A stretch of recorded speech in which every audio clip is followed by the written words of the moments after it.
नमस्कार दोस्तों, आपका स्वागत है फैंटेसी नॉवल ऑडियो बुक में। आज हम लेकर आए हैं एक रोमांचक और रहस्यमयी कहानी जो आपको कल्पना की एक नई दुनिया में ले जाएगी।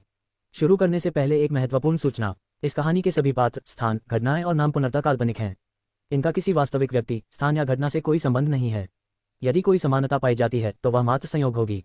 तो बिना किसी देरी के आइए शुरू करते हैं आज की शानदार कहानी। अध्याय 61। मैं एक ऋषि बनना चाहता हूँ। जियांग शियाओरू के सो जाने की पुष्टि करने के बाद ये युन ने चुपचाप अपना हाथ हटा लिया। जियांग शियाओरू के सोते समय भी ये युन ने आराम नहीं किया। उसने अपने शरीर में मौजूद बैंगनी क्रिस्टल ओरिजिन का उपयोग करके चीलिन नामक जानवर के सिर से ऊर्जा अवशोषित की। चीलिन नामक जानवर एक निर्जन प्राणी था और जब ये युन ने अभी मेरिडियन क्षेत्र में प्रवेश किया था तब उसने फ्रॉस्ट पाइथन की निर्जन शक्ति को अवशोषित कर लिया था और अनुभव की कमी के कारण उसने अत्यधिक शक्ति सोख ली जिससे उसे नुकसान पहुंचा। उसकी नसें लगभग फट गई थीं। इस बार ये युन ने सबक सीख लिया था। उसने अपने शरीर में ऊर्जा के सेवन को सावधानीपूर्वक नियंत्रित किया और गति से वह जान गया कि चीलिन नामक जानवर का सिर उसे 1 महीने तक ऊर्जा प्रदान कर सकता है। 1 महीने के भीतर वह योद्धा चयन परीक्षा उत्तीर्ण कर लेगा और नए संसाधन प्राप्त कर लेगा। जैसे जैसे रात गहरी होती गई, पर्याप्त ऊर्जा अवशोषित कर चुकी ये युन चुपचाप वृक्षगृह से निकल गई। वह जंगल पार करते हुए एक फुर्तीले बंदर की तरह था और जल्दी ही एक खुले मैदान में पहुंच गया। स्वच्छ आकाश और चांदनी में सूती वस्त्र पहने एक युवक बैठा था। वह एक पेड़ के नीचे बैठा था और अपनी पीठ पेड़ के तने पर टिकाए हुए था। चांदनी में वो पूर्ण एकाग्रता से उस हरे रंग की प्राचीन पुस्तक के पन्ने पलटने लगा। एक पीला पड़ा पत्ता पुराने पेड़ की एक शाखा से टूटकर धीरे धीरे खुली हुई किताब के एक पन्ने पर गिरा, लेकिन युवक ने उसे हल्के से झाड़ दिया और अपनी लगन से पढ़ाई में लौट आया। हालांकि रात में धुंधलापन था, लेकिन मेरिडियन क्षेत्र में पहुंचने के बाद ये युन रात में भी ऐसे स्पष्ट रूप से देख सकता था जैसे कि दिन हो। तो ड्रैगन डांसिंग द 9 हेवंस सिर्फ एक ही मूव नहीं है, इसमें 3 और मूव्स हैं जिससे पूरे सेट में 4 मूव्स हो जाते हैं। उद्धरण चिन्ह। लिन शिंटोग की Dragon Rip Tiger Bone Fist को देखकर ये उनके मन में पहले से मौजूद कई सवाल धीरे धीरे दूर हो गए। उस समय जब याओ युआन योद्धा प्रशिक्षण शिविर के सदस्यों को प्रशिक्षण दे रहे थे तो सदस्यों की सीखने की क्षमता कम होने के कारण उन्होंने सभी चालों को सरल बना दिया था। पूरी चालों में से केवल सबसे सरल चालें ही सिखाई जाती थीं। अब Dragon Rip Tiger Bone Fist के पूरे सेट के साथ उसने सभी कमियों को पूरा कर लिया था। ओह, मिस लिन ने यहाँ लिखा है कि हालांकि Dragon Rip Tiger Bone Fist देखने में सरल है, फिर भी यह एक बुनियादी मुक्केबाजी तकनीक है और किसी को Dragon Rip Tiger Bone Fist की नियमित तकनीकों तक ही सीमित नहीं रहना चाहिए। यदि कोई केवल Dragon Rip Tiger Bone Fist की नियमित तकनीकों पर ही ध्यान केंद्रित करेगा तो वह अपने पूरे जीवन में केवल Dragon Rip Tiger Bone Fist के पूर्ण स्तर तक ही पहुंच पाएगा, उससे आगे कोई सुधार नहीं कर पाएगा। लिन शिंटोग की बातों से ये युन चौंक गया। उसने तुरंत लिन शिंटोग द्वारा कही गई बातों पर ध्यान केंद्रित किया। लिन शिंटोग की लिखावट सुरुचिपूर्ण थी और हर छोटा शब्द कोमल और सुंदर था, लेकिन विषय वस्तु भव्य थी। ये युन को इससे एक झंझनाहट महसूस हुई। लिन शिंटोग के नोट्स में Dragon Rip Tiger Bone Fist के साथ प्राप्त की जा सकने वाली उच्चतम अवस्था पर्पल ब्लड अवस्था का शिखर थी। ये तथाकथित पूर्ण क्षेत्र था, लेकिन क्या आगे अभ्यास करने के लिए कुछ बचा भी था? क्षमा करें, ऐसा कोई विकल्प नहीं है। इस समय जब तक कोई और भी उच्च कोटि की साधना तकनीक प्राप्त नहीं कर लेता तब तक वह और भी उच्च स्तर तक नहीं पहुंच सकता। उदाहरण के लिए ताया पवित्र तकनीक। यदि किसी के पास इसे प्राप्त करने की क्षमता है तो उसे निश्चित रूप से इसका उपयोग करना चाहिए। लेकिन एक समस्या खड़ी हो जाएगी। पहले सीखी गई Dragon Rip Tiger Bone Fist ताया सीक्रेट टेक्निक से बिल्कुल अलग थी। इन दोनों में बहुत कम समानता थी। ताया पवित्र तकनीक की रचना ताया दिव्य साम्राज्य के संस्थापक सम्राट ने की थी, जबकि Dragon Rip Tiger Bone Fist अप्रत्याशित रूप से वंशज सम्राटों में से एक को प्राप्त हुई थी।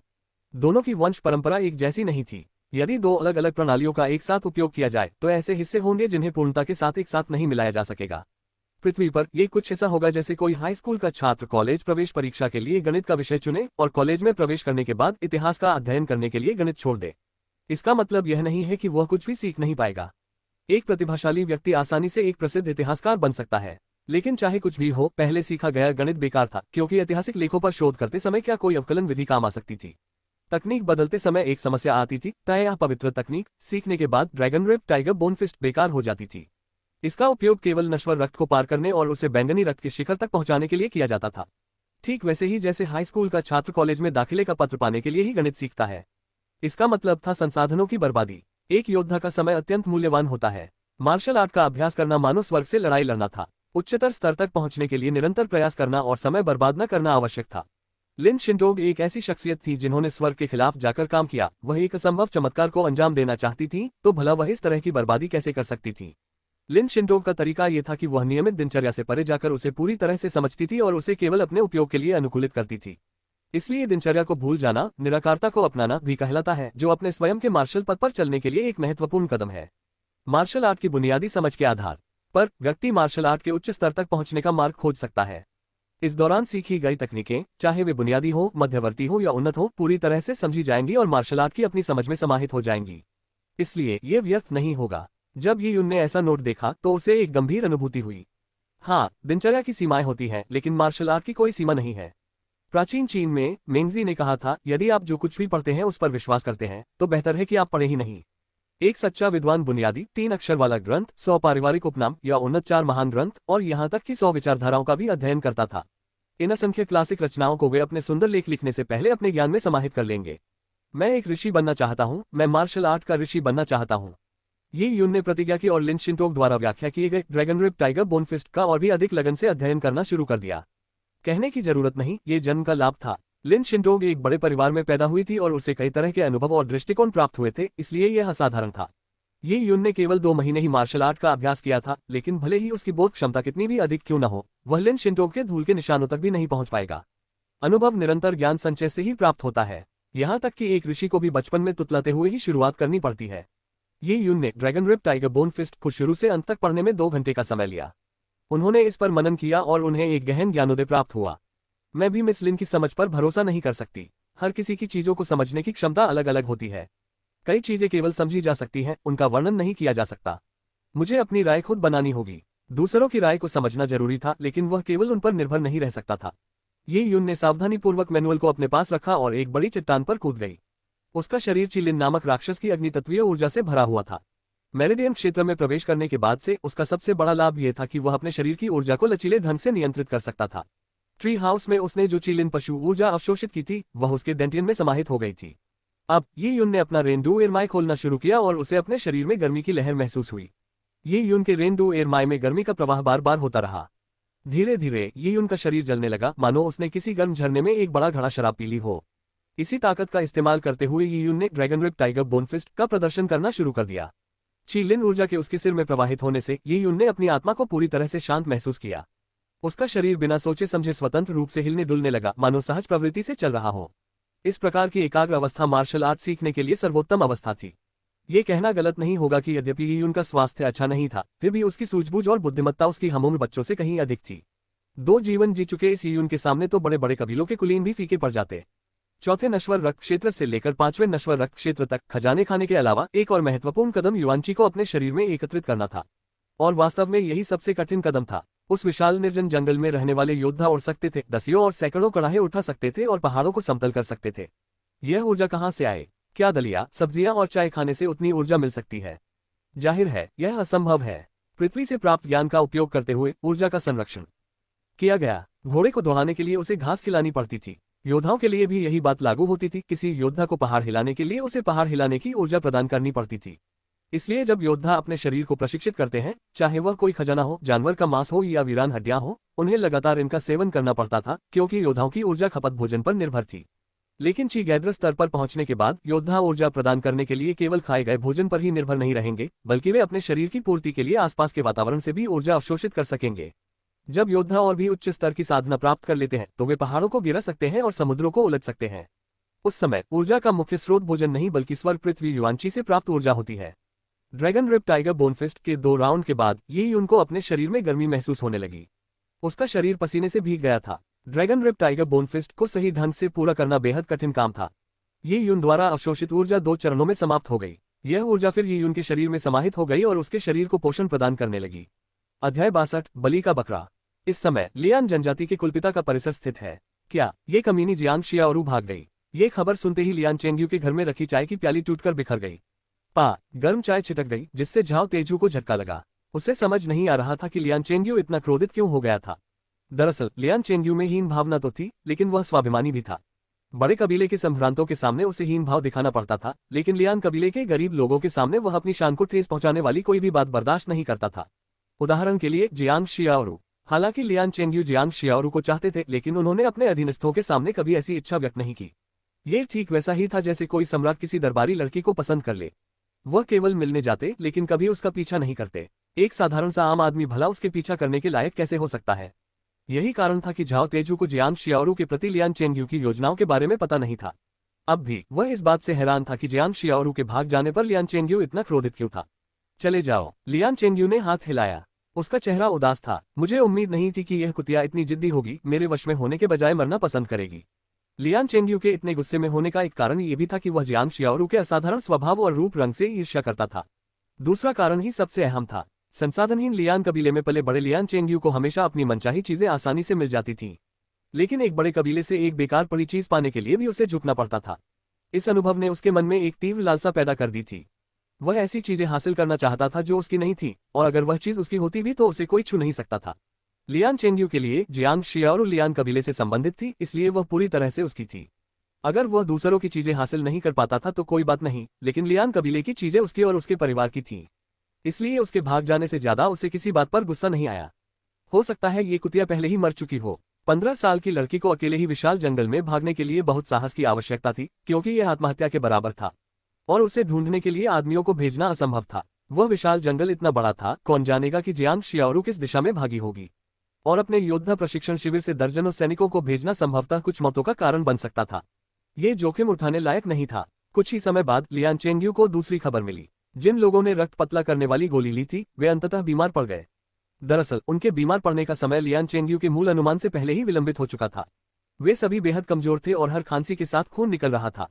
ये सभी बीमार व्यक्ति अपने परिवार के स्तंभ थे। उन्होंने शुरू में हड्डियों को परिष्कृत करके अपने परिवार के लिए कुछ अतिरिक्त भोजन कमाने की उम्मीद की थी, लेकिन अब वह स्तंभ गायब हो चुका था। इन कुछ दिनों में भोजन की कमी के कारण भूख और ठंड से कुछ लोगों की मौत हो चुकी है। सबसे पहले बीमार और बुजुर्ग लोगों की मृत्यु हुई। जिन परिवारों में स्वस्थ पुरुष थे वे किसी तरह गुजारा कर पा रहे थे, लेकिन पुरुषों के बिना उनके आने वाले दिन अकल्पनीय थे। और इसी कारण लियान कबीले के उच्च अधिकारियों ने सहायता प्रदान करने के लिए आगे आना बंद कर दिया।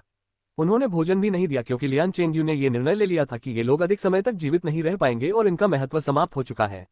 जनजाति के पास बचे हुए भोजन की सीमित मात्रा के साथ उन्हें अभी भी उन वीरान हड्डियों को परिष्कृत करने के लिए सक्षम पुरुषों की भर्ती जारी रखनी पड़ी। बेशक जब सबसे तंदुरुस्त पुरुषों का पहला समूह घायल हो गया तो दूसरा समूह औसत दर्जे का ही निकला, लेकिन इससे कोई फर्क नहीं पड़ा क्योंकि वीरान हड्डियों का शोधन लगभग पूरा हो चुका था। लियान कबीले के उच्च अधिकारियों के इतने निर्मम और बेरहम होने के बावजूद आम जनता को सच्चाई से अनजान रखा गया। उन्हें सच्चाई का पता नहीं था, क्योंकि यह सब ही उनकी गलती थी। स्वस्थ पुरुषों के हताश परिवार के सदस्य कुछ भोजन की उम्मीद में और रक्त पतला करने वाली गोली प्राप्त करने की आशा में लियान आदिवासी कबीले के मुखिया के परिसर में आए, जिसने उनके पुरुषों की जान बचाई थी। बेशक परिवार के सदस्यों की नज़र में वह एक जीवन रक्षक चमत्कारी दवा थी, लेकिन लियान कबीले के उच्च अधिकारियों ने इस अनुरोध को खारिज कर दिया। रक्त पतला करने वाली गोलियों की संख्या सीमित थी, और चूंकि इससे व्यक्ति की जीवन शक्ति कम हो जाती थी तो वे इसे उन लोगों पर क्यों बर्बाद करते जिनकी जीवित रहने की कोई संभावना नहीं थी। एक प्रवक्ता के रूप में झाओ तेजू ने घमंड से भरे अंदाज में मंच पर खड़े होकर उन स्वस्थ पुरुषों के परिवार के सदस्यों को तिरस्कार भरी नजर से देखा। वह कभी गरीबों में से एक था, लेकिन अब झाओ तेजू को लगता था कि वह अब गरीब नहीं है। वह गरीबों की दुनिया से बाहर निकल चुका था और चींटी जैसे तुच्छ प्राणियों से अलग था। अब वह लियान चेंगयू का अधीनस्थ था। जब लियान चेंगयू ताया दिव्य साम्राज्य का योद्धा या किंगडम नाइट बन जाएगा तो वह किंगडम नाइट के सेवकों में से एक होगा। आपको पता है कि एक राजशाही शूरवीर कितना महान होता है।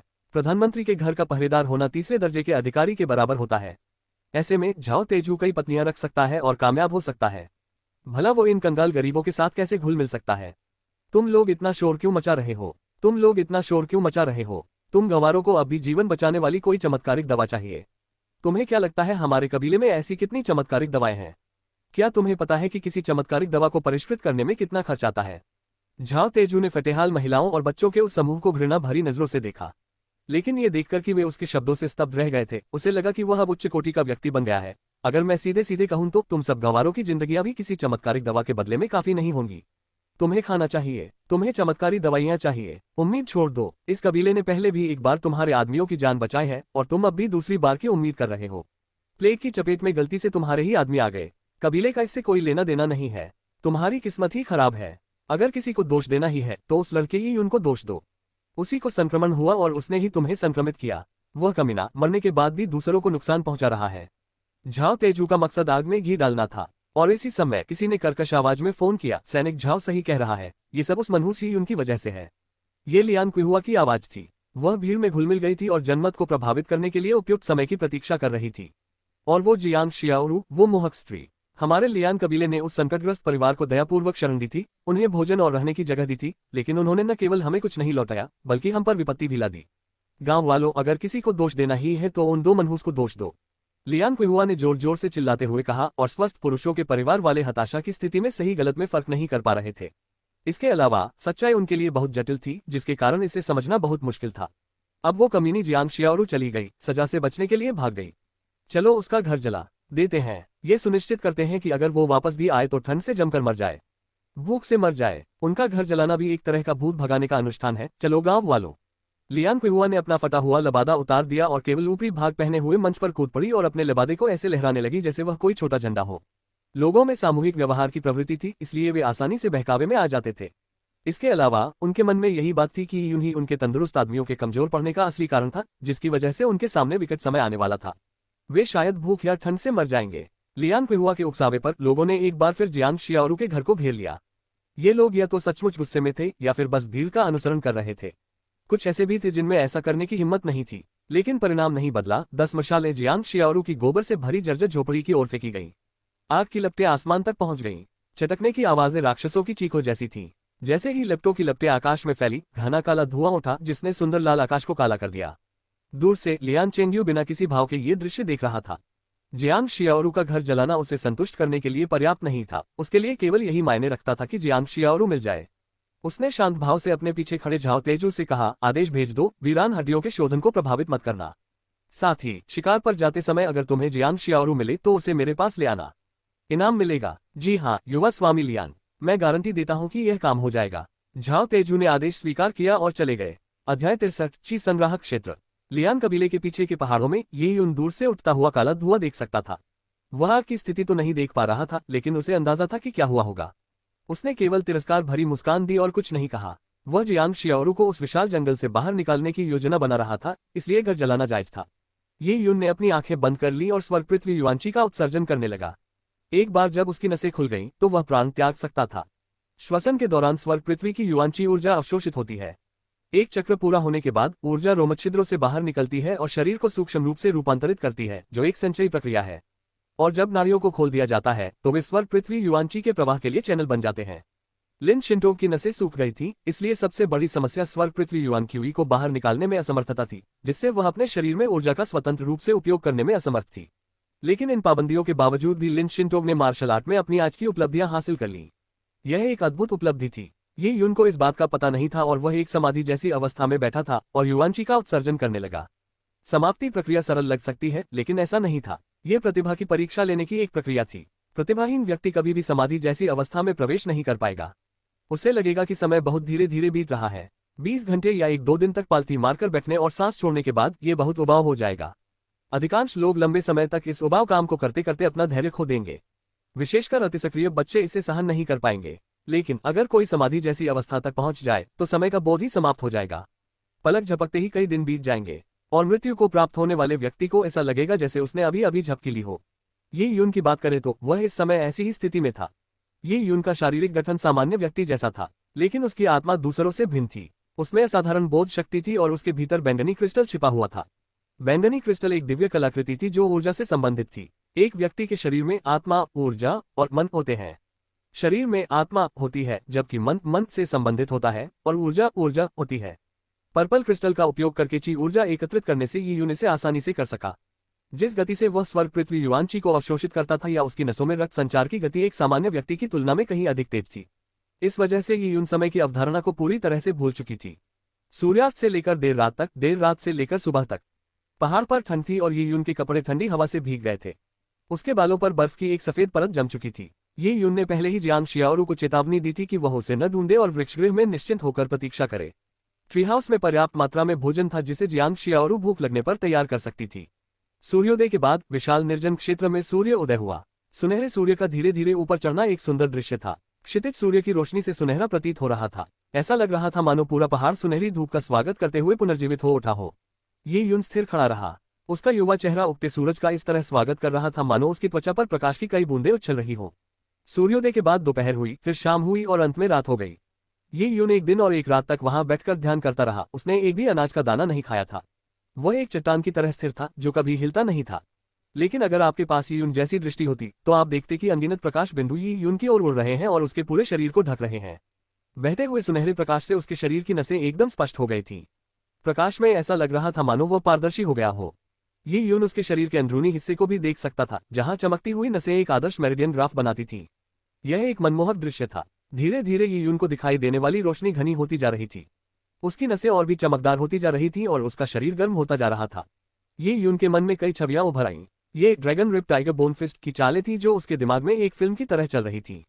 ऐसा लग रहा था मानो ये यून किसी आध्यात्मिक जगत में साधना कर रहा हो और वह बिना थके Dragon Rip Tiger Bone Fist की प्रत्येक मुद्रा का अभ्यास करता रहा। ये यून के पीछे एक ड्रैगन और बाघ की परछाइयां थीं जिनमें से प्रत्येक ने एक पक्ष लिया हुआ था। ये यून की हालत दिन ब दिन रहस्यमय होती जा रही थी। उसे महसूस हो रहा था कि उसका शरीर दब रहा है और उसकी कोशिकाएं लगातार सिकुड़कर जम रही हैं। उसकी हड्डियां भारी हो गई थीं और उसका खून पारे जैसा गाढ़ा हो गया था। ड्रैगन रिप टाइगर बोनफिस्ट के बाद ये यून ने हाथी निगलने की तकनीक का अभ्यास शुरू किया। हाथी निगलने की तकनीक मुक्केबाजी की तकनीक नहीं थी, बल्कि चालों का एक समूह था और चालों का ये समूह बेहद रहस्यमय था, यहाँ तक कि ड्रैगन रिप टाइगर बोनफिस्ट से भी कहीं अधिक। हाथी निगलने की तकनीक में ऊर्जा की खपत बहुत अधिक होती है। शरीर की ऊर्जा समाप्त होने की स्थिति में शरीर बाहरी दुनिया से ऊर्जा अवशोषित करने की अवस्था में पहुंच जाता है और सभी प्रकार की ऊर्जा को ग्रहण करता है। ये यून अब एक स्पंज की तरह था और वह ऊर्जा के सागर में स्वतंत्र रूप से उसकी शक्ति को अवशोषित कर रहा था। युआनची के अधिकतम स्तर पर संचित होने के बाद और ये यून द्वारा हाथी निगलने की तकनीक और ड्रैगन रिप टाइगर बोनफिस्ट को अनगिनत बार करने के बाद पेन अचानक ये यून को अपने शरीर में कुछ फटने की आवाज सुनाई दी।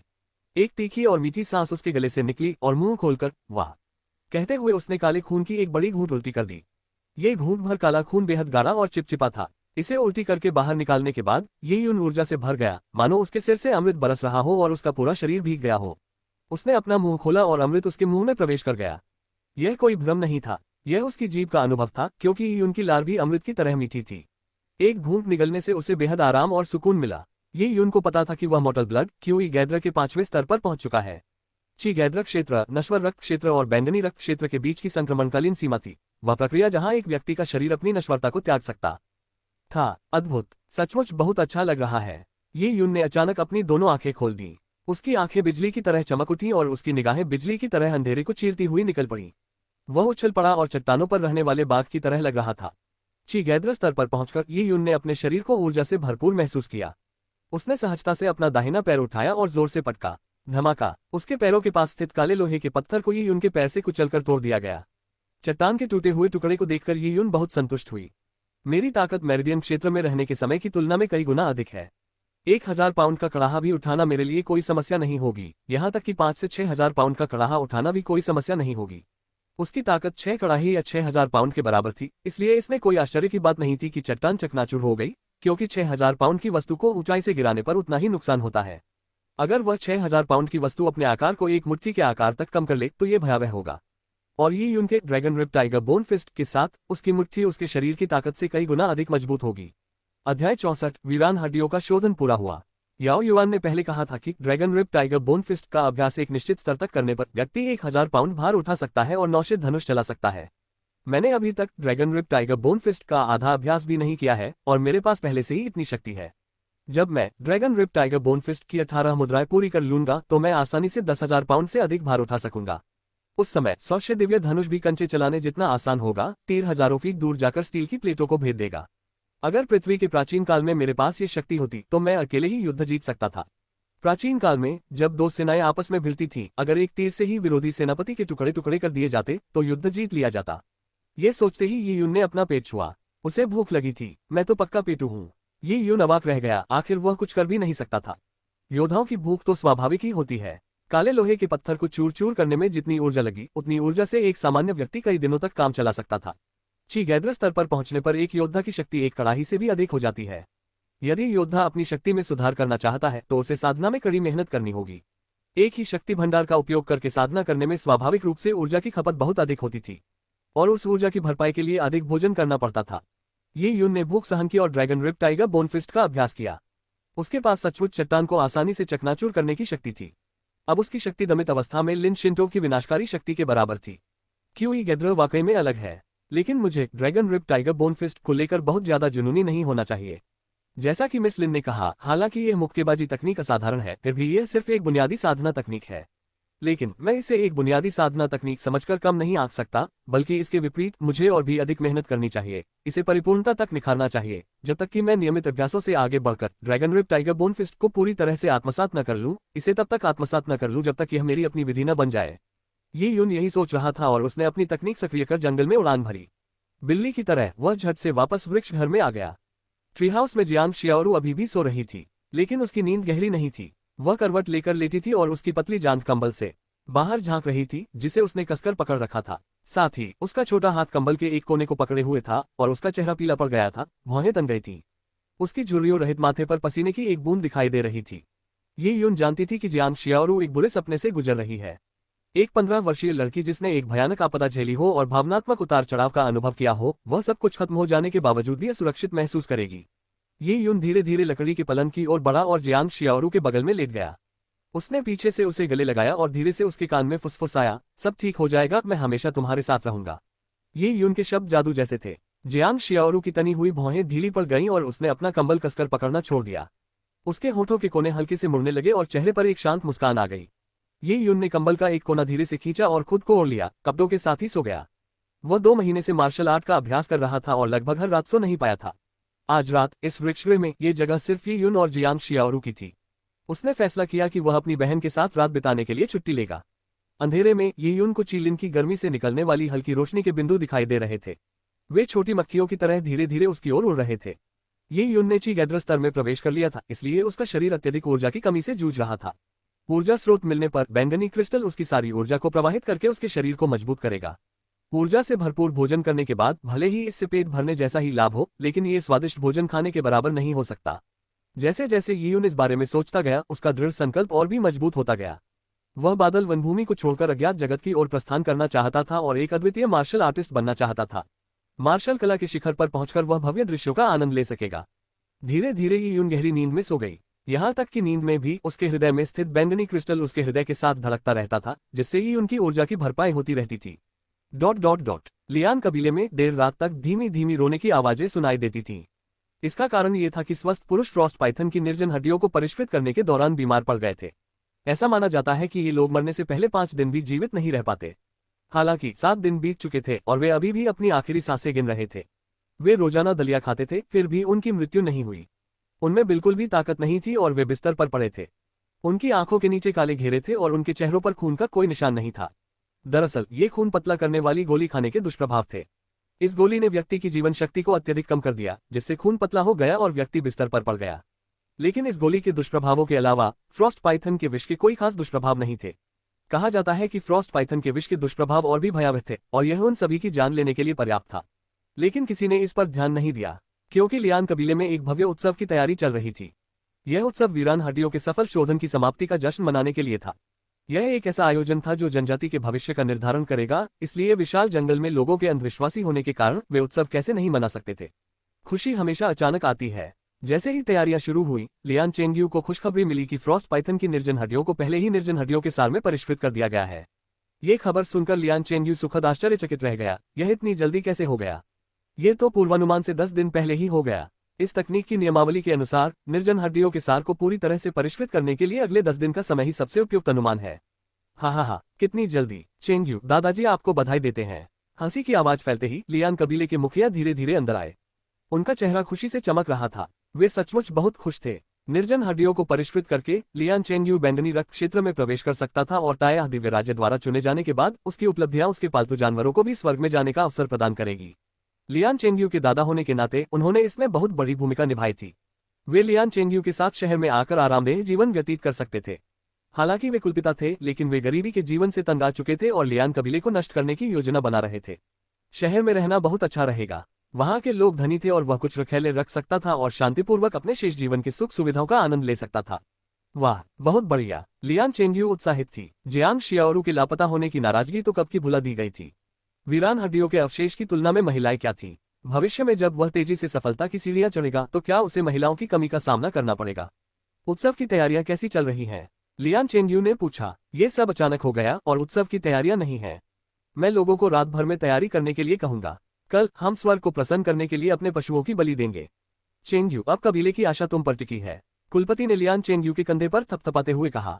उन्होंने अपनी सारी आशा लियान चेंगयू पर टिका दी थी। कल ही वो दिन होगा। हालांकि लियान चेंगयू वीरान हड्डियों के सार को खाने के लिए बेसब्री से इंतजार कर रहा था, लेकिन वह जानता था कि महानता प्राप्त करने के लिए उसे अपने दिमाग को तेज करना होगा।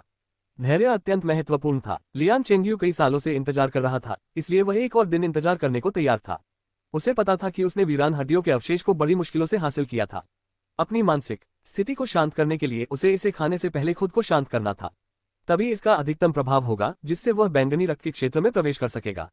उस दिन कई आदिवासी बुजुर्गों ने लियान कबीले के मुखिया के परिसर में प्रार्थना की। लियान चेंग्यू की बात करें तो 4 दासियां उनकी सेवा में लगी रहती थीं और उनकी हर जरूरत का ख्याल रखती थीं। ये चारों युवतियां लगभग 16 वर्ष की थीं। वे सभी दुबली पतली थीं, लेकिन उनकी त्वचा खुरदरी थी और उनका रूप रंग जियांग शियाओरू से कमतर था। हालांकि लियान जैसे छोटे कबीले में वे सबसे सुंदर युवतियों में से थीं। अगर यह एक सामान्य दिन होता तो लियान चेंग्यू इन युवतियों के साथ यौन संबंध बना लेता, लेकिन आज उसका मन पानी की तरह स्थिर था, क्योंकि वह अपनी मानसिक स्थिति को नियंत्रित कर रहा था। अध्याय 65। लियान चेंग्यू घबराया हुआ है। उस रात लियान चेंग्यू ने शाकाहारी भोजन किया, अगरबत्ती जलाए और पूरी रात ध्यान किया, जिससे उनका मन अपनी सर्वोत्तम स्थिति में पहुंच गया। अगले दिन सुबह सुबह उत्सव की आधिकारिक शुरुआत हुई। झाओ तेजू ने योद्धा तैयारी शिविर के सदस्यों का नेतृत्व किया और लियान कबीले द्वारा स्वर्ग को सम्मान देने के लिए इस्तेमाल किए जाने वाले अस्थि सीन को आगे बढ़ाया। 2 बलवान पुरुष इसे उठाएंगे और एक अन्य बलवान पुरुष अपनी पूरी शक्ति से इसमें फूंक मारेगा। उस गहरी बैरिटोन आवाज की गूंज लियान आदिवासी कबीले में सुनाई दी और वह मीलों दूर तक सुनाई दे सकती थी। शुभ घड़ी आ गई है, झाओ तेजू ने जोर से चिल्लाते हुए कहा। लियान कबीले द्वारा आयोजित इस भव्य उत्सव ने कबीले के सभी लोगों को आकर्षित किया। जो भी बिस्तर से उठ सकते थे वे सब आए, यहाँ तक कि 1 साल के बच्चे को भी उसकी मां यहाँ लेकर आई थी। कार्यक्रम स्थल खचाखच भरा हुआ था। डोंग डोंग डोंग, ढोल बजाने वाले ने ढोल बजाना शुरू किया। शुरुआत धीमी थी, लेकिन समय बीतने के साथ साथ उसकी गति बढ़ती गई। ढोल पर चढ़ी घिसी हुई गाय की चमड़ी इतनी जोरदार ताकत को मुश्किल से ही झेल पा रही थी। जानवरों को मार डालो, झाओ तेजू ने फिर से चिल्लाया। उसका चेहरा लाल था और वह बहुत खुश था। समारोह का संचालक होना कितना बड़ा सम्मान था। योद्धाओं की तैयारी शिविर के सदस्यों ने लियान कबीले के इकलौते मवेशी को लाकर उसका वध कर दिया। लियान कबीले के पास मूल रूप से 3 मवेशी थे, लेकिन भोजन की कमी के कारण उनमें से 2 को बेकन बनाने के लिए मार दिया गया। इसका अधिकांश हिस्सा लियान कबीले के उच्च वर्ग को दे दिया गया था और इसका थोड़ा सा हिस्सा उन सक्षम पुरुषों को इनाम के तौर पर दिया गया था जिन्होंने उन हड्डियों को परिष्कृत किया था। अब तो आखिरी मवेशी को भी मार डाला गया। ये पुलों को जलाने के बराबर था। मवेशियों के बिना गांव में खेती करना और भी मुश्किल हो गया था। जंगल की जमीन काले लोहे के पत्थरों से भरी हुई थी। खेती के लिए जमीन तैयार करना बेहद मुश्किल था। झाओ तेजू जैसे योद्धा प्रशिक्षण शिविर के सदस्य अगर जमीन जोतने की कोशिश करते तो एक मवेशी के मुकाबले भी कमजोर पड़ते। लियान चेंग्यू एक मवेशी से भी ज्यादा ताकतवर था, लेकिन क्या लियान चेंग्यू हल खींच पाएगा? मवेशी के मुखिया की मृत्यु के बाद उसका खून इकट्ठा किया गया। कबीले की चुड़ैल आए और उसने उस खून को अपने पूरे शरीर पर मल लिया और मिर्गी के रोगी की तरह नाचने लगी। जी हाँ, ये वही चुड़ैल थी जिसने ग्रामीणों के साथ मिलकर जियांग शियाओरू के घर पर गोबर फेंका था। दरअसल लियान कबीले में केवल एक ही चुड़ैल थी। आखिरकार हड्डियों को तैयार कर लिया गया, बहुत बढ़िया। अब युवा स्वामी लियान एक पर्पल ब्लड वॉरियर बन सकते हैं। लियान कुहुआ ने भीड़ के बीच गर्व से कहा। उनकी आवाज तेज थी, इसलिए कई लोगों ने उन्हें सुना। मैंने सुना है कि अगर युवा स्वामी लियान को राज्य द्वारा चुना जाता है तो वह हमें बड़े शहर में लाकर एक अच्छा जीवन जीने का अवसर दे सकते हैं। क्या हमारा भविष्य बेहतर होगा? शायद मेरे जैसे बूढ़े आदमी के लिए यह मायने न रखता हो, लेकिन मेरा बच्चा अभी 10 साल से थोड़ा बड़ा है। अगर वह इस गंदी जगह से निकल सके तो बहुत अच्छा होगा। विशाल वन क्षेत्र के लोग केवल अपने भविष्य के जीवन को लेकर चिंतित थे। मवेशियों का वध हो चुका था, पहाड़ों से जड़ी बूटियां पूरी तरह से नष्ट हो चुकी थी और अनाज का भंडार खाली था। ये कहा जा सकता था कि लियान कबीले ने सब कुछ खर्च कर दिया था और अब वे निर्धन थे। यदि वे असफल हो गए तो इसके परिणाम अकल्पनीय होंगे। क्या इस मामले में कुछ गड़बड़ हो सकती है? एक अधेड़ उम्र के व्यक्ति ने अनिश्चितता से पूछा। वह डरा हुआ था। पुई पुई पुई, तुम क्या कह रहे हो? बिल्कुल कुछ भी गलत नहीं होगा। लोग आपस में चर्चा करने लगे। उन्हें उम्मीद थी कि लियान चेंग्यू पर्पल ब्लड क्षेत्र में प्रवेश कर लेगा और राज्य के चयन में भाग लेगा। माँ, क्या हमें कुछ मांस मिलेगा? लोग भविष्य की ओर देख रहे थे। तभी अपनी माँ की गोद में बैठी 3 साल की बच्ची ने पूछा। उसकी आंखें कड़ाही में पकने के लिए रखे गए गोमांस को टकटकी लगाए हुए थी। वह अपने मुंह में पानी आने से खुद को रोक नहीं पा रही थी। बकवास मत करो, ये देवताओं को अर्पित की जाने वाली भेंट है, वे इसे तुम्हें कैसे दे सकते हैं? महिला चौंक उठी और झट से लड़की का मुंह ढक दिया। समारोह 2 घंटे तक चला और फिर समाप्त हुआ। भव्य वस्त्र और चांदी के कवच पहने लियान चेंग्यू मंच पर आए। आज लियान चेंग्यू बहुत खुश थी। लियान चेंग्यू के सामने एक जैड का डिब्बा था और वह लाल रेशम के एक टुकड़े से ढका हुआ था। लियान चेंग्यू ने राहत की सांस ली, क्योंकि आखिरकार वह समय ही गया था। अब समय आ गया था अपनी महत्वाकांक्षाओं और सपनों को साकार करने का। उसने धीरे से रेशम को हटाया और जेड बॉक्स के अंदर रखी वस्तु को देखा। उसमें मुट्ठी के आकार का एक निर्जीव हड्डी का सार था। इस निर्जन अस्थि सार को खरीदने में उसके परिवार की सारी संपत्ति खर्च हो गई थी। निर्जन अस्थि सार का रूप अच्छा नहीं लग रहा था। उसका रंग मटमैला भूरा था और उसकी सुंदरता मूंगफली के आकार के क्रिस्टल जैसे साफ निर्जन अस्थि अवशेष से बिल्कुल अलग थी। ये बात समझ में आती थी। उन्होंने वीरान हड्डियों के सार को परिष्कृत करने के लिए एक पुरानी तकनीक का इस्तेमाल किया था। उन्होंने फ्रॉस्ट पाइथन की वीरान हड्डियों में मौजूद ऊर्जा को लीफ फायर जल में उबाला और लीफ फायर जल को वाष्पीकृत करके उसे क्रिस्टलीकृत किया, जिससे वीरान हड्डियों का सार प्राप्त हुआ। इस तरह से बनी कोई चीज खूबसूरत कैसे दिख सकती है? भले ही वह देखने में अच्छा न लगे, लेकिन लियान चेंग्यू की नजरों में वह दुनिया की सबसे उत्कृष्ट कलाकृति थी। यह उसके भविष्य से जुड़ा था, उस वस्तु पर टिकी उसकी सारी आशाओं से जुड़ा था। लियान चेंगयू ने अपना मन शांत किया और दोनों हाथों से उस निर्जन अस्थि सार को उठाकर खा लिया। मुट्ठी के आकार का वह निर्जीव हड्डी का सार एक मिट्टी के गोले जैसा था, यहाँ तक कि उसकी बनावट भी मिट्टी खाने से अलग नहीं थी। स्वाद तो स्पष्ट ही था, लेकिन लियान चेंगयू इसे बर्बाद नहीं करना चाहता था। उसने एक बूंद भी नहीं छोड़ी, बल्कि सावधानी बरती। उसने अपनी उंगलियों को चाटकर साफ किया। वह घबराया हुआ था। यह पहली बार था जब वह निर्जन अस्थि सार का सेवन कर रहा था। इसमें निहित ऊर्जा हिंसक हो सकती है, लेकिन उसका शारीरिक गठन बुरा नहीं था, इसलिए वह इसे सहन कर पाएगा। समारोह समाप्त हो गया। सब लोग बाहर निकलो, झाओ तेजू ने जोर से चिल्लाया। योद्धा प्रशिक्षण शिविर के सदस्यों ने लियान चेंगयू को प्रभावित न करने के लिए लोगों को भगाना शुरू कर दिया। लियान चेंगयू जनजातीय चुड़ैल द्वारा अभिमंत्रित वेदी पर बैंगनी रक्त क्षेत्र में प्रवेश कर जाएगा। हालांकि उन्हें वहां से भगाया जा रहा था, फिर भी ये लोग ज्यादा दूर नहीं गए। उन्होंने दूर से ही वेदी पर हो रही स्थिति का जायजा लिया। उन्होंने केवल लियान चेंगयू को पालती मारकर बैठे देखा। वह सांस लेने की कोशिश में अपनी सांसों को नियंत्रित करने लगा था, लेकिन जिस तरह की तीव्र गर्मी उसके पूरे शरीर में फैलकर उसे विस्फोट जैसा एहसास कराती, वैसा कुछ नहीं हुआ। इसके विपरीत उसका डायफ्राम बिल्कुल शांत था। ऐसा लग रहा था मानो उसने अभी अभी मिट्टी का एक सामान्य गोला ही खाया हो। ओह, क्या बात है! लियान चेंगयू ने भौहें चढ़ा ली। क्या निर्जन अस्थि सार के प्रभाव में आने में कुछ देरी हो सकती है? क्या मुझे थोड़ा और इंतजार करना होगा? लियान चेंगयू धैर्यपूर्वक प्रतीक्षा करने लगा। शांत रहो, तुम्हें शांत होना होगा। जब निर्जीव अस्थि सार अपनी ऊर्जा छोड़ेगा तो वह एक प्रचंड प्रवाह की तरह होगा। हालांकि मेरा शरीर मजबूत है, लेकिन जब ये प्रचंड प्रवाह होगा तो इसे सहन करना मुश्किल हो सकता है। मुझे अपने मन को शांत करना होगा और धैर्य रखना होगा। इस प्रचंड प्रवाह को सहन करने के बाद मैं राख से उठने वाले फीनिक्स की तरह आकाश में उड़ान भरूंगा। लियान चेंगयू ने यह सोचा और अपने मन को शांत किया। हालांकि 15 मिनट बीत गए। उसके पेट तक पहुंच चुके निर्जीव अस्थि सार से जरा सी भी प्रतिक्रिया नहीं हुई। लियान चेंगयू ने पहली बार वीरान हड्डी का सार ग्रहण किया था, इसलिए उसे नहीं पता था कि इसका असर दिखने में कितना समय लगेगा। उसने सोचा कि शायद वीरान हड्डी का सार आसानी से पचता नहीं है, इसलिए असर धीरे धीरे होगा। शायद अध्याय 66 कई पीढ़ियों तक जंगल एकीकृत रहेगा। जैसे जैसे लियान चेंगयू को संदेह होने लगा, सेकंड मिनटों में बदलने लगे। मामला बेहद महत्वपूर्ण था, इसलिए उसे डर था कि कहीं कुछ गलत तो नहीं हो गया। इतने लंबे समय के बाद भी निर्जन अस्थि सार ने अपना प्रभाव क्यों नहीं दिखाया है? जब उसने निर्जन हड्डी खरीदी तो उसने उसकी सावधानीपूर्वक जांच की थी। निर्जन हड्डी पर पहले से किसी भी प्रकार के शोधन के कोई निशान नहीं थे। शोधन प्रक्रिया की शुरुआत में ही फ्रॉस्ट पाइथन के विष प्रकट हुए, जिनका उल्लेख पुस्तकों में मिलता है। इनके कारण स्वस्थ पुरुषों का एक समूह बीमार पड़ गया था। इससे ये सिद्ध हुआ कि निर्जन हड्डी असली थी। क्या परिष्करण प्रक्रिया के दौरान कुछ गड़बड़ हुई? ध्यान से सोचने पर ऐसा हो ही नहीं सकता। उनके कई आदमी परिष्करण प्रक्रिया पर नजर रख रहे थे और उन्होंने खुद भी समय समय पर प्रक्रिया की जांच की थी। भला कोई समस्या कैसे हो सकती थी? लियान चेंगयू कोई साधारण व्यक्ति नहीं था। गहन चिंतन के बाद वह जल्दी से शांत हो गया और खुद से बोला, बारिश के बाद कीचड़ जम सकता है, लेकिन ज़ैड एम्बर को लाखों वर्षों तक जमीन में दबाकर रखना पड़ता है ताकि वह जमीन से पोषित हो सके। मीठे मक्के की फसल 1 साल में काटी जा सकती है, लेकिन अमरता की गोली को आसपास के वातावरण से सार तत्व को अवशोषित करने के लिए लाखों वर्षों की प्रक्रिया से गुजरना पड़ता है।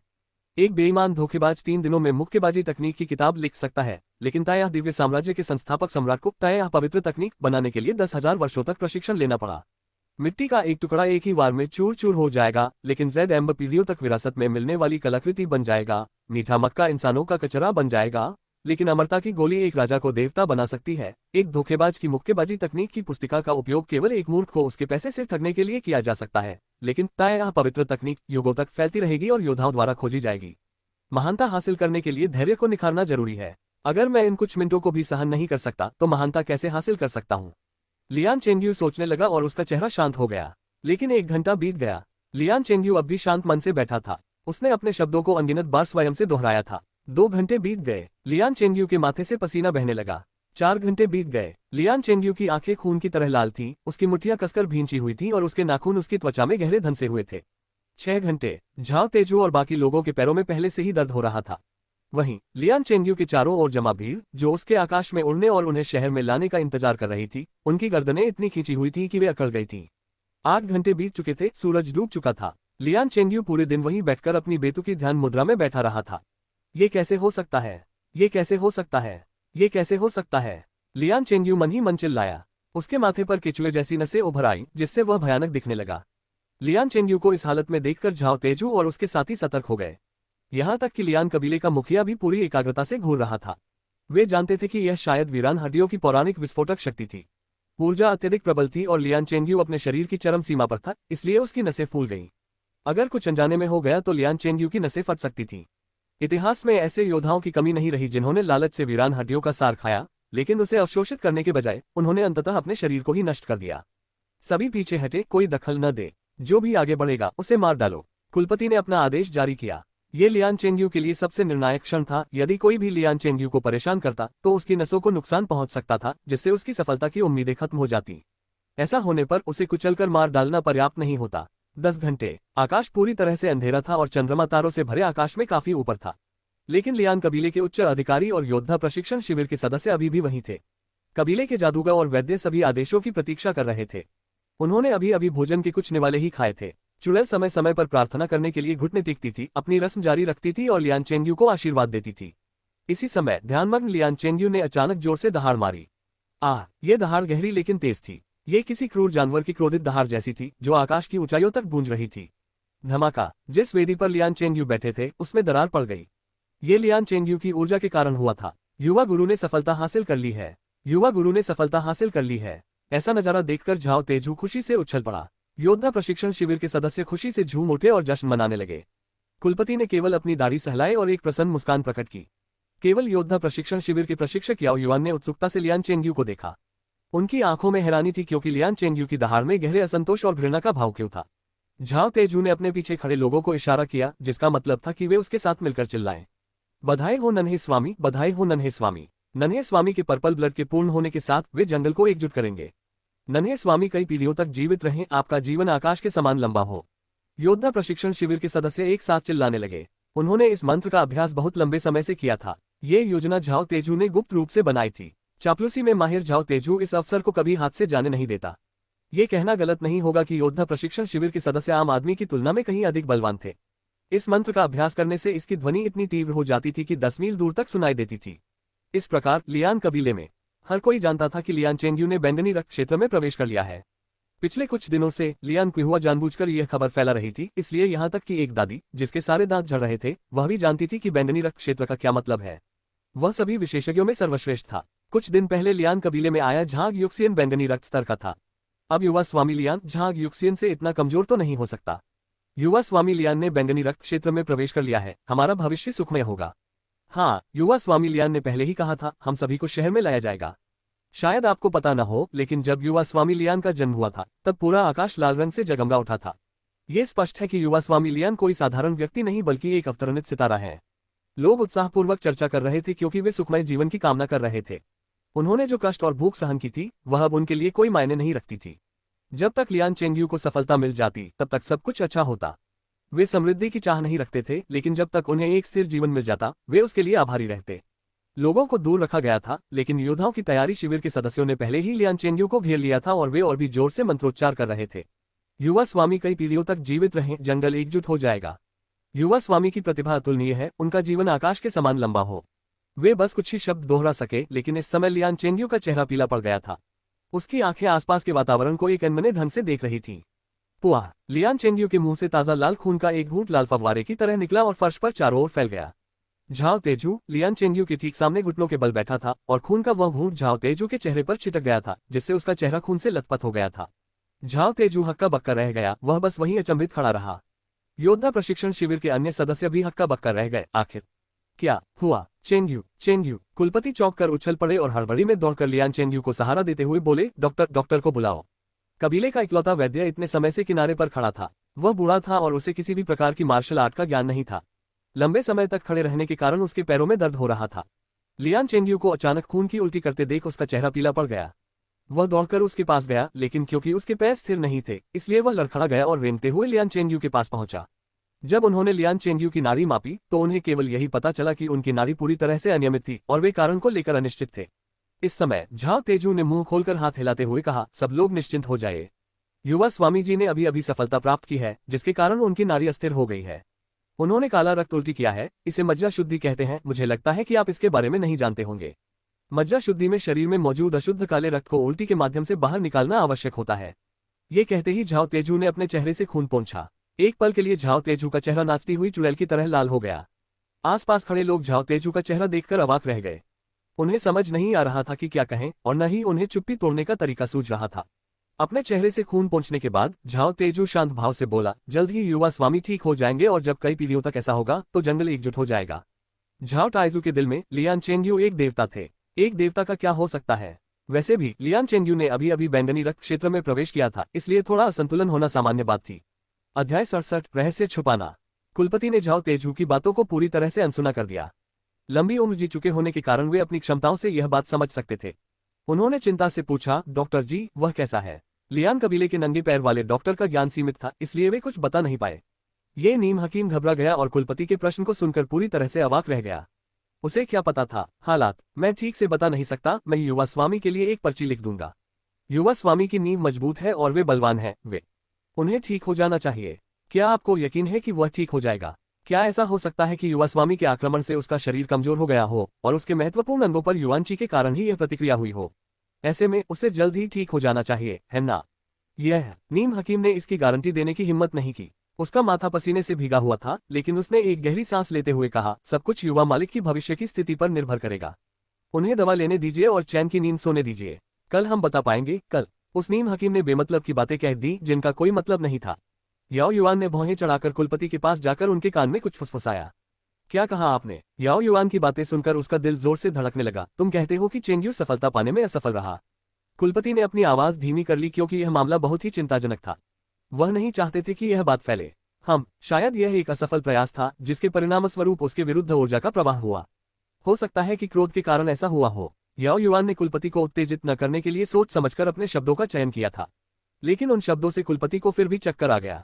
ऐसा कैसे हो सकता है? याओ युआन की बातें सुनकर बेहद शांत स्वभाव वाली झाओ तेजू घबरा गई, लेकिन याओ युआन ने उस पर कड़ी नजर डाली और झाओ टाइजू को चुप करा दिया। वह जानता था कि याओ युआन का अनुभव असाधारण था। याओ युआन पहले भी पर्पल ब्लड क्षेत्र में प्रवेश कर चुका था, इसलिए उसकी कही बात झूठी नहीं हो सकती थी, बल्कि सच्ची होनी चाहिए थी। क्या युवा मास्टर लियान वास्तव में अपनी सफलता के लक्ष्य में असफल रहे? लियान चेंगयू को लगभग बेसुध और सांस लेते हुए देखकर झाओ तेजू अब खुद को धोखा नहीं दे सका। चेंगयू आह! कुलपति अचानक 8 साल बूढ़े प्रतीत हुए जब वे लड़खड़ाते हुए लियान चेंगयू को उठाने के लिए आगे बढ़े। भीड़ को पास आते देख कुलपति ने आसपास के लोगों से दबी हुई आवाज में जल्दी से कहा, चेंगयू की सफलता में विफलता को गोपनीय रखा जाना चाहिए। इसकी घोषणा नहीं की जा सकती। कुलपति की आवाज कमजोर थी। चाहे वह वीरान हड्डियों का शुद्धिकरण हो या लियान चेंगयू की सफलता, यह एक उच्च स्तरीय और महत्वपूर्ण घटना थी। इस तरह की अत्यंत महत्वपूर्ण घटना नेतृत्व की प्रतिष्ठा और साख से गहराई से जुड़ी हुई थी। यदि जनजाति को पता चले कि कमजोर और बूढ़े लोगों के जीवन सहित निर्जन अस्थिसार को प्राप्त करने के लिए किए गए सभी प्रयासों के बावजूद लियान चेंगयू सफलता प्राप्त करने में विफल रहा है, तो जनजाति क्या सोचेगी? आगे चलकर किस तरह की प्रतिष्ठा बचेगी और वे भविष्य में अपने कबीले पर शासन कैसे करेंगे? इसके अलावा सभी मवेशियों का वध कर दिया गया था, जड़ी बूटियों का पहाड़ पूरी तरह से खाली कर दिया गया था और भंडारित राशन भी खत्म हो गया था। ऐसी स्थिति में अगर कबीले को पता चले कि लियान चेंगयू न केवल आक्रमण करने में असफल रहा है, बल्कि खून की उल्टी भी कर रहा है, तो क्या वे विद्रोह नहीं करेंगे? वे सभी आशा कर रहे थे कि लियान चेंगयू उनके लिए आने वाले दिनों में अच्छे दिन लेकर आएगा। चेंगयू को आंगन में ले जाओ, गैर संबंधित लोग पास न आए, कुलपति ने कठोर स्वर में और उदास चेहरे के साथ कहा। तो हमें कबीले के लोगों से क्या कहना चाहिए? झाओ तेजू ने हैरानी से पूछा। कहिए कि चेंगयू ने बैंगनी रक्त क्षेत्र में प्रवेश कर लिया था, लेकिन उसे निर्जन हड्डियों की हिंसक ऊर्जाओं से कुछ चोटें आई हैं। उसे कुछ दिनों तक स्वस्थ होने के लिए देखभाल की आवश्यकता होगी। कुलपति ने रहस्य को छुपाने का फैसला किया और सब कुछ लियान चेंगयू के ठीक होने तक इंतजार करना पड़ा। ... जब लियान कबीले में अफरा तफरी मची हुई थी और कबीले के उच्च अधिकारियों में गड़बड़ी फैली हुई थी, तब इसका दोषी ये यून पीछे के पहाड़ पर आग जला रहा था।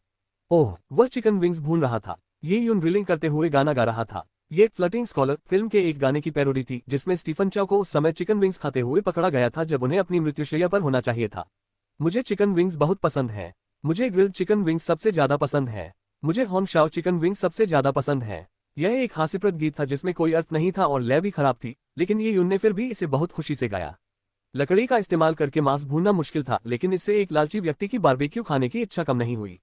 कुछ ही देर में ये यून के चिकन विंग्स से अच्छी खुशबू आने लगी। जैसे जैसे आग तेज होती गई, तेल की बूंदें टपकती गईं।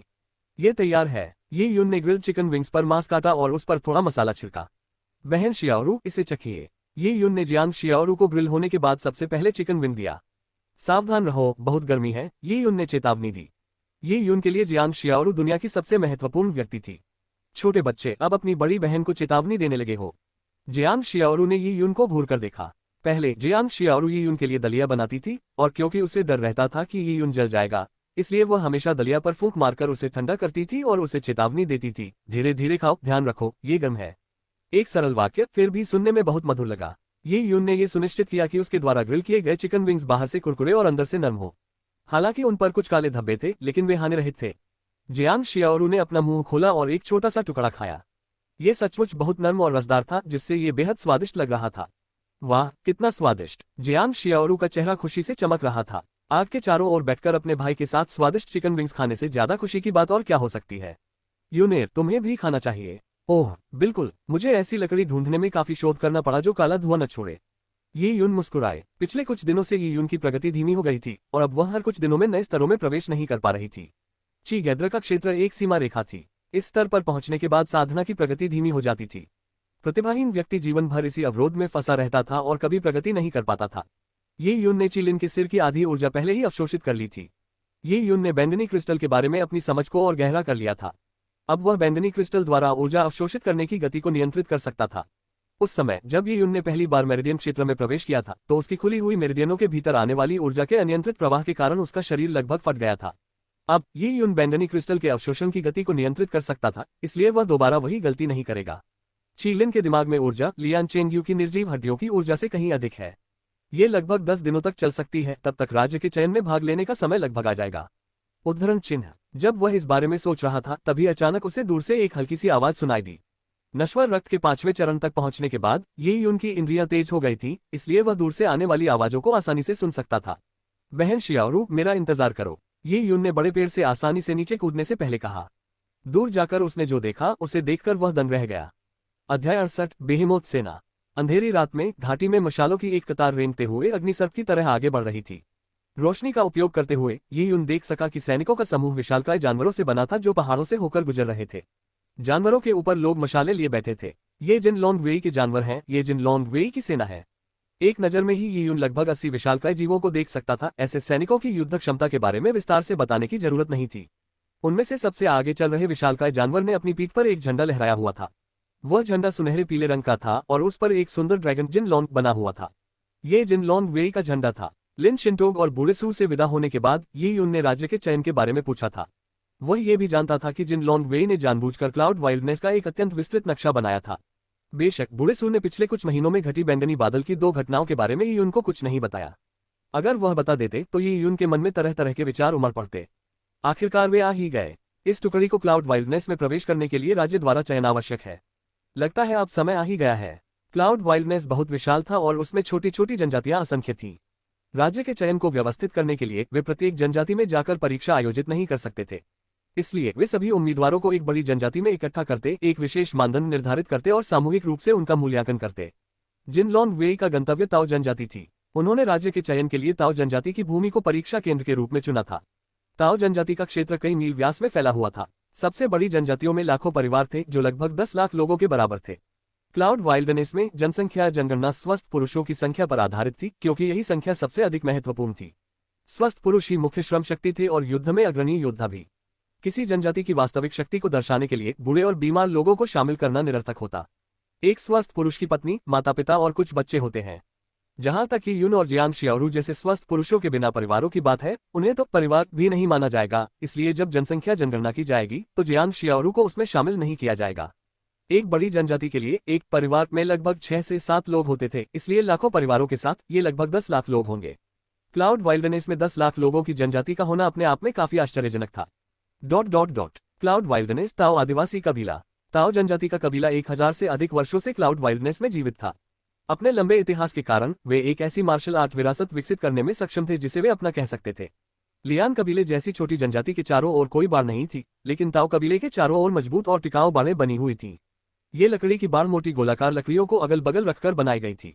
प्रत्येक बाड़ 10 मीटर से अधिक ऊंची थी। ये लकड़ियां विशाल वन क्षेत्र में पाए जाने वाले एक विशेष पेड़ से ली गई थी। इसका तना अत्यंत घना और ठोस था और सैकड़ों वर्षों तक मौसम की मार झेलने के बाद भी सड़ता नहीं था। ताओ जनजाति के इतने वर्षों तक अस्तित्व में बने रहने का मुख्य कारण उनकी जादुई भूमि ताओ पर्वत था। निर्जन जीव जादुई भूमियों से दूर रहते थे और केवल निराश भूमि में ही निवास करते थे, इसलिए ताओ पर्वत की सुरक्षा के कारण ताओ जनजाति के नियंत्रण वाले क्षेत्र में निर्जन जीव बहुत कम दिखाई देते थे। इसके अलावा ताओ कबीले में बैंगनी रक्त योद्धाओं या बैंगनी रक्त क्षेत्र के शिखर पर पहुंचे योद्धाओं की कोई कमी नहीं थी। इतना ही नहीं, ताओ कबीले के पास एक अनमोल पूर्वज शस्त्र था, जिससे किसी शक्तिशाली निर्जन जानवर के हमले की स्थिति में भी पूर्वज शस्त्र को आधार बनाकर असंख्य बैंगनी रक्त योद्धा एक कवच बना सकते थे जो उन्हें युद्ध करने की शक्ति प्रदान करता था। इन्हीं कारणों से ताओ जनजाति कई वर्षों तक कायम रही और उसकी शक्ति में वृद्धि हुई। लेकिन एक शक्तिशाली और विशाल जनजाति भी ताया दिव्य साम्राज्य जैसी विशाल सत्ता के सामने टिक नहीं सकती। ये तुलना पहाड़ की तलहटी में पड़े एक छोटे से कंकड़ या पेड़ की जड़ों के नीचे धूल के एक कण के समान होगी। इसका जिक्र करना भी व्यर्थ होगा। इस समय ताओ कबीले को ये खबर मिल चुकी थी, दोपहर होते ही जिन लॉन्ग वेई का आगमन होगा। ताओ कबीले के मुखिया और बड़ी संख्या में कबीले के बुजुर्ग उनका स्वागत करने के लिए वहां मौजूद थे। ठीक दोपहर के समय जिन लॉन्ग वेई निर्धारित समय पर पहुंच गया। जिन लॉन्ग वेई के इस काफिले का नेता लाल कवच पहने एक व्यक्ति था। वह जिन लॉन्ग वेई के रेड शर्ट्स का नेता झांग टैन था। 1000 परिवारों वाले झांग के यहाँ उपस्थित होने से ताओ कबीले का कुल जीवन भर का गौरव प्राप्त हुआ है। झांग टैन को देखते ही ताओ कबीले के मुखिया ने अत्यंत आदरपूर्वक उनका स्वागत करने के लिए तुरंत आगे बढ़े। जिन लॉन्ग वेई में रेड शर्ट्स के नेता के पास 1000 लोगों की सेना थी, इसलिए उन्हें आमतौर पर 1000 परिवार कहा जाता था। जाहिर है परिवार से तात्पर्य स्वस्थ पुरुषों से था। ताया दिव्य साम्राज्य की सेनाओं में जिन लॉन्ग वेई में कोई महिला नहीं थी। महिलाओं ने अपनी अलग टुकड़ी बनाई थी। एक सामान्य 1000 परिवार तो कुछ भी नहीं था, लेकिन जिन लॉन्ग वेई का 1000 परिवार उससे बिल्कुल अलग था। ताओ कबीले के लिए इस तरह के व्यक्ति को नाराज करना उनके बस की बात नहीं थी। ये हमारे कबीले की नई पीढ़ी के नवोदित योद्धा हैं। आओ 1000 परिवारों को प्रणाम करो। ताओ कबीले के मुखिया ने हाथ हिलाते हुए ये कहा। उनके पीछे 13 से 20 वर्ष की आयु के 100 युवा योद्धा थे। उन्होंने एक साथ झांग परिवार को प्रणाम किया। ये सभी लोग ताओ जनजाति के कुलीन वर्ग की अगली पीढ़ी के थे और वे राज्य के चयन में भाग ले रहे थे। कुलपति को उम्मीद थी कि युवा योद्धाओं को झांग टैन का अभिवादन करने के लिए प्रेरित करके उनमें से 1 या 2 झांग टैन की नजर में आ जाएंगे, जिससे उन्हें आगे बढ़ने के अधिक अवसर मिलेंगे। लेकिन अफसोस की बात यह थी कि झांग टैन को इसमें बिल्कुल भी दिलचस्पी नहीं थी। दरअसल जिन लॉन्ग वेई के अधिकारी बेहद संभ्रांत थे। राज्य की राजधानी से आने के कारण उनके लिए क्लाउड वाइल्डनेस के योद्धा की सराहना करना दुर्लभ था। ऐसा इसलिए नहीं था कि वे उन्हें नीचा समझते थे, बल्कि इसलिए कि क्लाउड वाइल्डनेस के योद्धा अपर्याप्त थे। झांग टैन के दृष्टिकोण से जिन लॉन्ग वेई के क्लाउड वाइल्डनेस में आने का कारण वहां घटित हुई घटना की जांच करना था। राज्य द्वारा उनका चयन महज सुविधा के लिए किया गया था और उन्हें क्लाउड वाइल्डनेस में किसी विलक्षण प्रतिभा की खोज की कोई उम्मीद नहीं थी।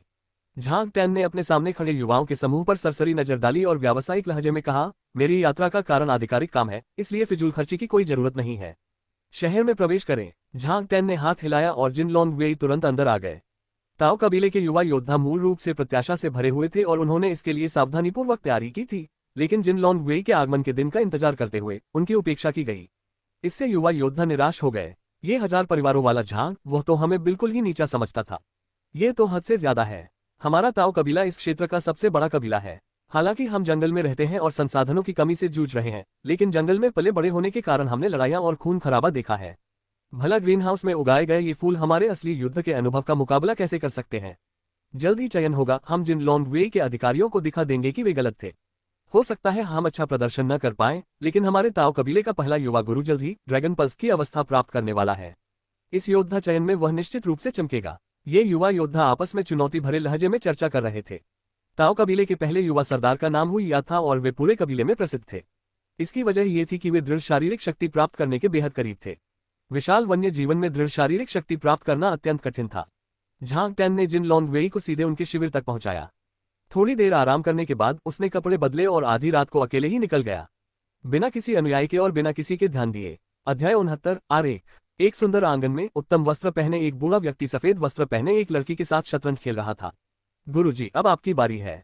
सफेद कपड़े पहनी लड़की मुस्कुराए। ये वही लड़की थी लिन शिंटोंग, जिससे यी यून को मिलने का मौका मिला था, और जिस बूढ़े व्यक्ति को वह गुरुजी कहकर संबोधित कर रही थी वह निश्चित रूप से बूढ़ा सू था।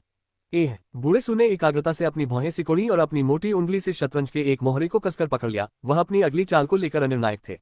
पिछले 8 शतरंज मैचों से बचने के लिए उसने कई बहाने बनाए थे, लेकिन लिन शिंटोंग ने उसे एक बार फिर से घेर लिया था। यह देखकर कि उसका राजा गद्दी छोड़ने वाला है, उसके पास इस मुश्किल से निकलने का कोई रास्ता नहीं बचा था। शिंटोंग, तुम्हारी शतरंज की कला में काफी सुधार हुआ है और अब यह मेरी पुरानी कला जैसी हो गई है। लगता है मुझे अब गंभीरता से खेलना होगा। बूढ़े सू ने बेशर्मी से यह कहा, जिससे लिन शिंटोंग को हल्की सी हंसी आ गई, लेकिन उसने बस अपने गुरु को अगली चाल चलने के लिए कहा। लिन शिंटोंग बहुत कम मुस्कुराती थी, केवल बूढ़े सू के सामने ही वह एक युवा लड़की की तरह थोड़ी बहुत चंचलता दिखाती थी। लिन शिंटोंग के मन में बूढ़े सू उसके गुरु और दादा दोनों थे। इसी समय दरवाजे से एक आवाज आई। सम्राट के आदेशानुसार यह छोटा कमांडर ग्रैंड मास्टर सू को एक पत्र देने आया है। अरे, एक मेहमान आया है, बूढ़े सू ने ऐसे कहा जैसे उनका कोई रक्षक आ गया हो। अब खेल नहीं रहे। एक मेहमान आया है। शिंटोंग, चाय का बर्तन यहाँ लाओ। उस बूढ़े आदमी सू ने अपनी मोटी बाहों का इस्तेमाल शतरंज की बिसात पर हाथ फेरने के लिए किया, जिससे शतरंज के सभी मोहरे अस्त व्यस्त हो गए।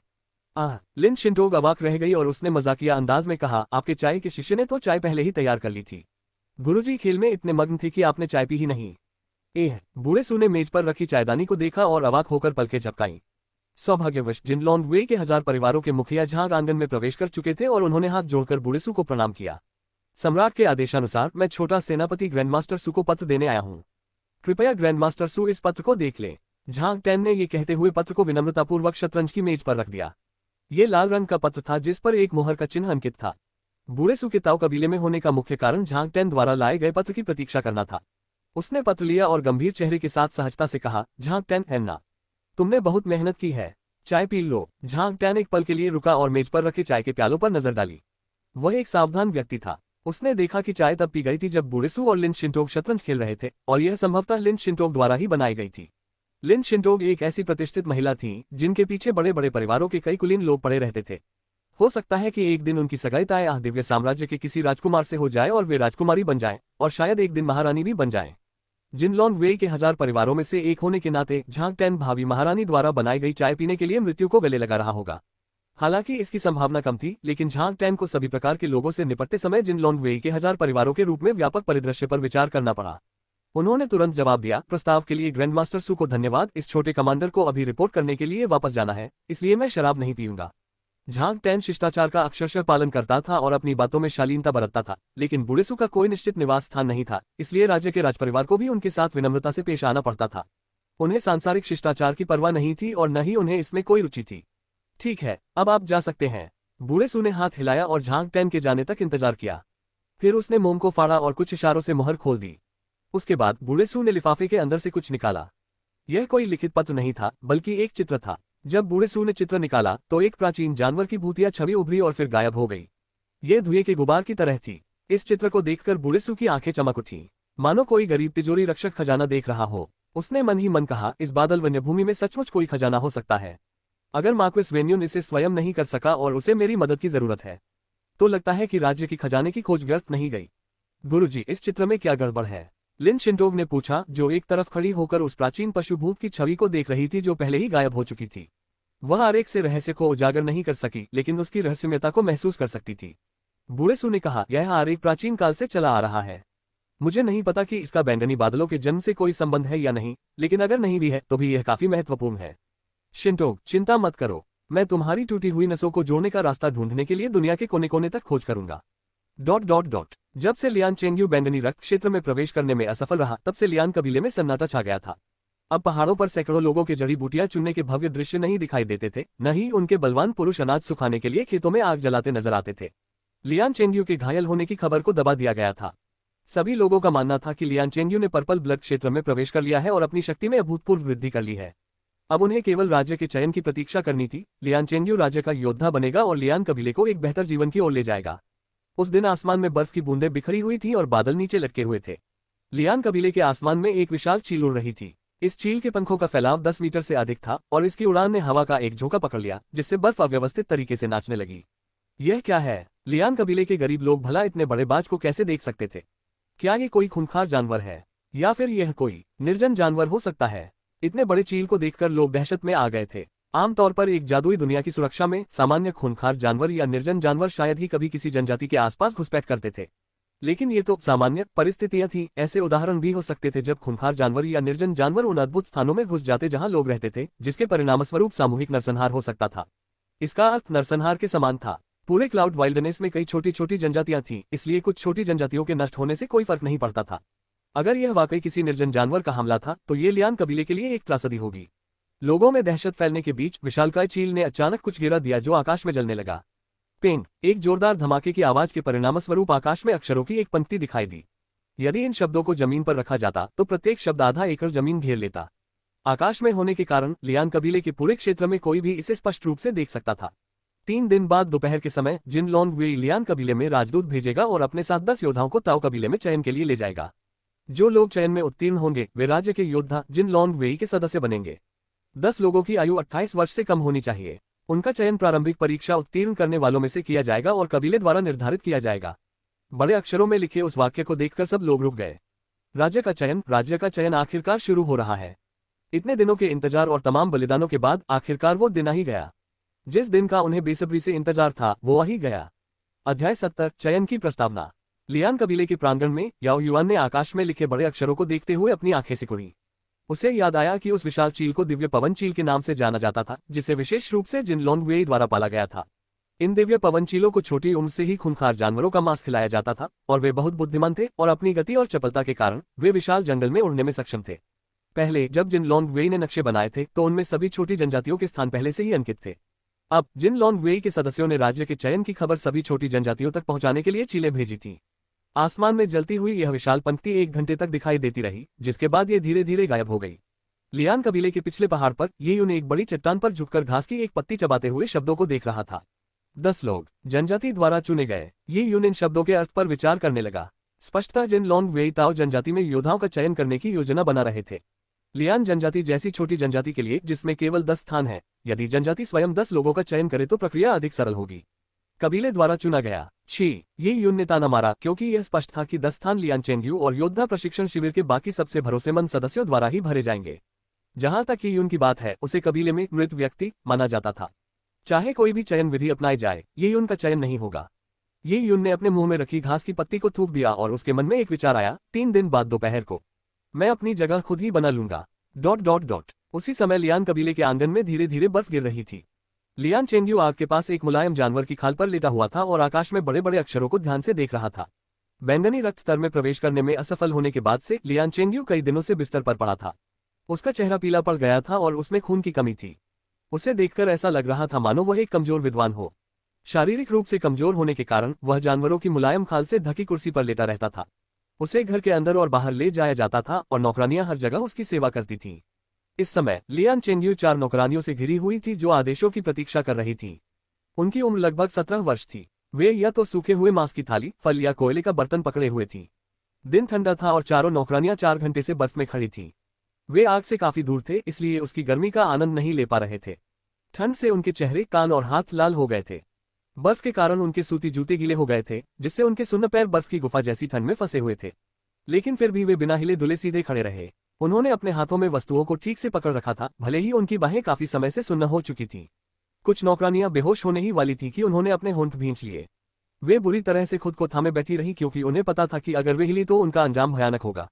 इन सभी दिनों में वे बीमार से दिखने वाले लियान चेंगयू की प्रतीक्षा कर रहे थे और वह मनोदशा में उतार चढ़ाव के लिए प्रवण था, जिससे वह बहुत ही भयावह लगता था। 3 दिन पहले लियान चेंगयू के बगल में काम करने वाली एक नौकरानी दलिया लाते समय गलती से उसे जानवरों की खाल से बने कालीन पर गिरा बैठी थी। इसके परिणामस्वरूप लियान चेंगयू ने उसकी चारों हड्डियां तोड़ दी और उसे 2 दिन और 2 रात तक बिना भोजन पानी दिए लकड़ी के कमरे में बांध कर रखा। वह नौकरानी शायद अब तक लगभग मर चुकी होगी, लेकिन किसी ने भी उसे तिरछी नजर से देखने की हिम्मत नहीं की, न ही किसी ने उसे कुछ खाने पीने की हिम्मत की। पहले जब लियान चेंगयू लोगों को पीटता या डांटता था तो वह उनकी जान लेने तक नहीं जाता था, लेकिन अब इन नौकरानियों की नजरों में लियान चेंगयू एक दुष्ट दरिंदा बन गया था। सबसे भयानक बात यह थी कि हत्या करने से पहले उसके चेहरे पर हत्या करने की मंशा का कोई निशान नहीं दिखता था। वह एक पल हंस रहा होगा और अगले ही पल वह चाकू निकालकर आपको अंधा कर देगा, आपकी जीभ काट देगा और आपको सूली पर चढ़ा देगा, फिर आपको एक कलश में रख देगा। चेंगयू परीक्षा 3 दिन में शुरू होगी। इसी समय एक व्यक्ति आंगन में दाखिल हुआ। वह हरे रंग के कपड़े पहने एक अधेड़ उम्र का आदमी था। पूरे लियान कबीले में बहुत कम लोग ही लियान चेंगयू को चेंगयू कहकर संबोधित कर पाते थे। इनमें से अधिकांश लियान कबीले के बुजुर्ग थे और एकमात्र योग्य बाहरी व्यक्ति योद्धा प्रशिक्षण शिविर के प्रशिक्षक याओ युआन ही थे। हाँ, मैंने देखा है, लियान चेंगयू ने कमजोर स्वर में उत्तर दिया। उसने कभी नहीं सोचा था कि वह ऐसी स्थिति में होगा। निर्जन अस्थि सार के कामना करने और बैंगनी रक्त क्षेत्र में प्रवेश करने में असफल रहने के कारण लियान चेंगयू को बहुत बड़ा झटका लगा था। उसने अपने घर की सारी संपत्ति जमा कर ली थी, अपनी सारी दौलत खर्च कर दी थी और सिर्फ उस एक शर्त के लिए सारे रिश्ते तोड़ दिए थे, लेकिन जब समय आया तो वह बेरहमी से नष्ट हो गया। अपने 17 साल के जीवन में उसने 1 दशक तक मार्शल आर्ट का अभ्यास उस एक सपने के लिए किया था और जैसे ही उसने राज्य के चयन के साथ सफलता की और अंतिम कदम बढ़ाया, वह पूरी तरह से असफल हो गया। आशा जितनी प्रबल होती है, निराशा भी उतनी ही प्रबल होती है। इसका प्रमाण लियान चेंगयू द्वारा वेदी पर क्रोधपूर्वक ताजा रक्त की उल्टी करने से मिला। चेंगयू, तुम क्रोध में आ गए थे, जिसके कारण तुम्हारी नसों में चोट लग गई है। यह मामूली चोट नहीं है और तुम्हें भरपूर आराम की जरूरत होगी। इस दौरान तुम्हें मार्शल आर्ट का अभ्यास नहीं करना चाहिए और न ही अपने शरीर की ऊर्जा का संचार करना चाहिए। बेहतर होगा कि तुम बिल्कुल भी न हिलो डुलो, वरना स्थायी क्षति हो सकती है। याओ युआन ने लियान चेंगयू के पास खड़ी 4 दासियों की ओर ध्यानपूर्वक देखते हुए ये कहा। लियान चेंगयू ने अपने शरीर को जानवरों की खाल से बने कालीन में लपेट लिया और कहा, मुझे समझ आ गया। प्रशिक्षक याओ, मेरे शरीर को देखिए, क्या आपको लगता है कि चयन शुरू होने पर मैं पूरी तरह ठीक रहूंगा? याओ युआन ने उत्तर दिया, आप पहले ही काफी हद तक ठीक हो चुके हैं। अगले 4-5 दिनों में आप पूरी तरह स्वस्थ हो जाएंगे। जिन लॉन्ग वेई आपको ताओ कबीले तक ले जाएंगे और वहां आपका स्वागत करेंगे। उन्हें परीक्षा क्षेत्र तैयार करना होगा, जिसमें 1-2 दिन लगेंगे। परीक्षा के समय तक आप पूरी तरह स्वस्थ हो चुके होंगे। ठीक है, यह अच्छा है। लियान चेंगयू की आवाज बहुत शांत थी, लेकिन जब वह बोला तो उसकी आंखों में एक ऐसी ठंडी चमक थी जो किसी के भी दिल की धड़कन बढ़ा देती थी। ये दुनिया के प्रति आक्रोश, घृणा और नफरत का मिश्रण था। ये कहना मुश्किल था कि पर्पल ब्लड क्षेत्र में प्रवेश करने में विफलता का लियान चेंगयू के मानस पर क्या प्रभाव पड़ा था। ऐसा लगता था कि उसे अपने आसपास की हर चीज से नफरत है।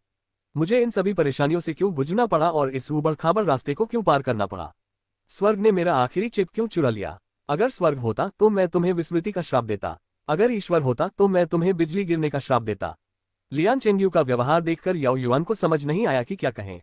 उन्होंने बस उसे दिलासा देते हुए कहा, चेंगयू, हिम्मत मत हारो। तुम भले ही पर्पल ब्लड क्षेत्र में प्रवेश करने में असफल रहे हो, लेकिन तुम्हारे पास राज्य की चयन प्रक्रिया में सफल होने की अभी भी पूरी संभावना है। राज्य की चयन प्रक्रिया मुख्य रूप से तुम्हारी क्षमता को परखने के लिए है, न कि तुम्हारी वर्तमान साधना के स्तर को। उसने जानबूझकर नौकरानियों से अपनी बातें नहीं छिपाई, क्योंकि ये चारों नौकरानियां गपशप करने के बजाय बेहतर जानती थीं। जी हाँ, मुझे पता है। प्रशिक्षक याओ, मुझे आपसे योद्धा प्रशिक्षण शिविर से 9 लोगों को चुनने का अनुरोध करना होगा। उस समय वे मेरे साथ ताओ कबीले में चले गए। याओ युआन के सांत्वना भरे शब्दों को सुनने के बाद भी लियान चेंगयू का मनोबल नहीं गिरा था। उसने न केवल राज्य की चयन परीक्षा उत्तीर्ण करने की योजना बनाई थी, बल्कि उसने सबको चौंका देने और प्रभावित करने की भी योजना बनाई थी, ताकि जिन लॉन्ग वेई के उच्च अधिकारियों का ध्यान आकर्षित किया जा सके और उसे राज्य का शूरवीर की उपाधि मिल सके, या फिर वह जिन लॉन्ग वेई के 100 या 1000 परिवारों का सदस्य भी बन सके। लेकिन अब ये गारंटी नहीं थी कि वह चयन प्रक्रिया पास कर लेगा। उसके लिए कम समय में प्रगति करना असंभव था।